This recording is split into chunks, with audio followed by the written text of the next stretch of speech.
New concerns today about what California's four-year-long drought will mean for business and what will happen to the world's eighth largest economy without that most basic of necessities, water. Joining me now, Nelson Schwartz, business reporter at the New York Times. And with a welcome to you, Nelson, we should say that we were talking during the entire commercial break. There's so much to discuss here about how the drought affects agriculture, obviously a huge business in California, but what's its impact on other industries?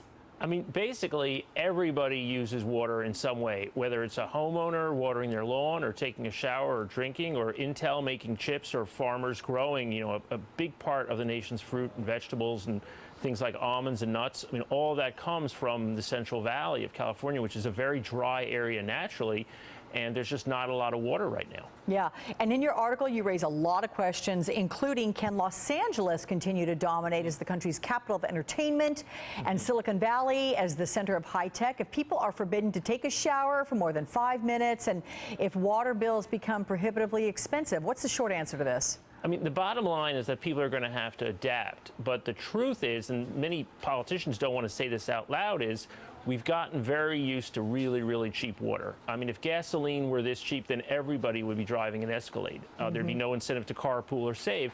People have gotten used to taking long showers, to watering incredibly green lawns and golf courses in the desert. And that's going to have to stop in order to make the water go further. Yeah. Your article also quotes an historian who says Mother Nature did not intend for 40 million people to live here. But the fact is 40 million people do live there. So is restricting water any kind of a long-term solution? I mean, the truth is mandating restrictions and setting, 25% less water, 35% less water being used in some areas is not a strategy for the long term. The only thing that will work is to price water more realistically.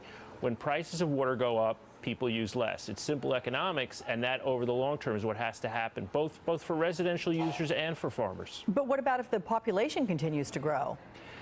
Again, there's a lot of water being used for lawns. It's a big question whether people should have a big green lawn in Beverly Hills or in Palm Springs or a mini orchard in San Diego. I just don't think that's realistic for the long term, and the economic costs of pulling back from that are not as big as if you deprived farmers of water. They'd grow less food, they'd employ less people, they'd make less money. So I think everybody's going to have to give, but it's easier for residential users to reduce their water than farmers. Yeah. Well, look, it hasn't happened for a few years, but what if California were to get a great soaking, a rainy season? Would that change things? Not really. I mean, California has been having a drought for 4 years now. And normally what happens is you get big snowpacks up in the Sierra, and that's like nature's reservoir that, accumulates snow in the winter, it melts, it runs downhill in the rivers, you move that water around the state. California has maybe 10% of the snow of normal.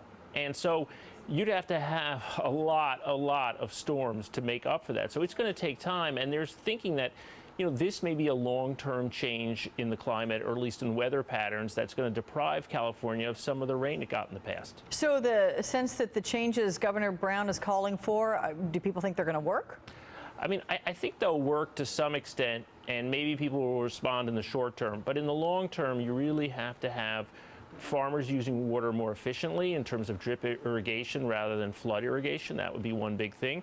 And you're going to have homeowners sort of maybe get rid of the turf and put in cacti, something like that. I mean, it's going to have to be behavioral, cultural, real fundamental changes in how people live. There is enough water, but people are going to have to use a lot less of it. All right, well, Nelson Schwartz, it's a big issue. I know you're heading out there from the New York Times, so come back and tell us what you find. Definitely. Thank you so much.